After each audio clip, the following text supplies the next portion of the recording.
তাহলে আমি বিদ্যুৎ কেন্দ্র বন্ধ করে দিই, পানি দেওয়া বন্ধ করে দিই, সার বন্ধ করে দিই। পদ্মা সেতুতে নিয়ে যে ওখান থেকে পদ্মা নদীতে টুস করে ফেলে দেওয়া উচিত, পদ্মা নদীতে দিয়ে 2টা চুবড়ি দিয়ে উঠাই নেওয়া উচিত। গেল 15 বছর পুরো দেশটাকে কারাগারে বানিয়ে রেখেছিল স্বৈরাচারী হাসিনা। এতে তার দোসর হিসেবে বেশি ভূমিকা ছিল বিপ্লব হারুনদের মতো অসাধু পুলিশ। পদ পদবি ও সুবিধার জন্য চাটুকারিতার সর্বোচ্চ লেভেল ছাড়িয়ে গেছে সর্বমহলে। হাসিনাকে খুশি করতে নির্বিচারে গুলি চালিয়েছিল সে সময়। আমরা বিএনপি কোনো কাউকে গ্রেপ্তার করি না, রাজনৈতিক দলের কোনো কর্মীকে আমরা কখনো গ্রেপ্তার করি না। আইন শৃঙ্খলা রক্ষাকারী বাহিনীর এমন কর্মকাণ্ডে পুলিশ লীগ হিসেবে পরিচিতি পায় দেশ জুড়ে। আরাম আয়েশ আর অরেল অর্থ পেয়ে হাসিনাকে হজরত পর্যন্ত উপাধি দিয়েছিল সুবিধাভোগী দোসররা।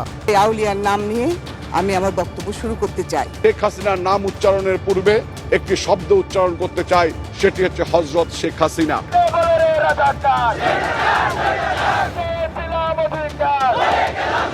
তবে 24 জুলাই আন্দোলনে হাসিনার বিদায়ের ঘণ্টা বাজে। টানা 36 দিনের বিভীষিকাময় পরিস্থিতি পার করে 5 আগস্ট অর্জিত হয় চূড়ান্ত বিজয়। এই বিজয় অর্জন করতে গিয়ে অনেক মা হারিয়েছেন তার কলিজার সন্তান, অনেকে হয়েছেন বাবাহারা, স্ত্রী হারিয়েছেন তার স্বামীকে।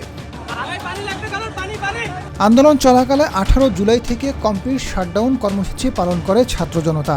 যাত্রাবাড়ি, কদমতলী, মোহাম্মদপুর, ধানমন্ডি, রামপুরা, উত্তর ও ঢাকা বিশ্ববিদ্যালয়ে বিপ্লবের মূল পয়েন্ট ছিল।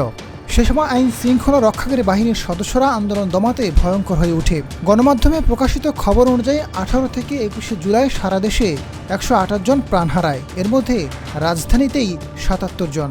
আর 19 জুলাই রাজধানীতে প্রাণ হারায় 44 জন। এই 4 দিনে 25,500-এর বেশি গুলি ব্যবহার করেছিল আইন শৃঙ্খলা রক্ষাকারী বাহিনী। ও সময় থানায় দায়ের করা 28টি মামলার এজাহারে বিশ্লেষণ করে এসব তথ্য মিলেছে।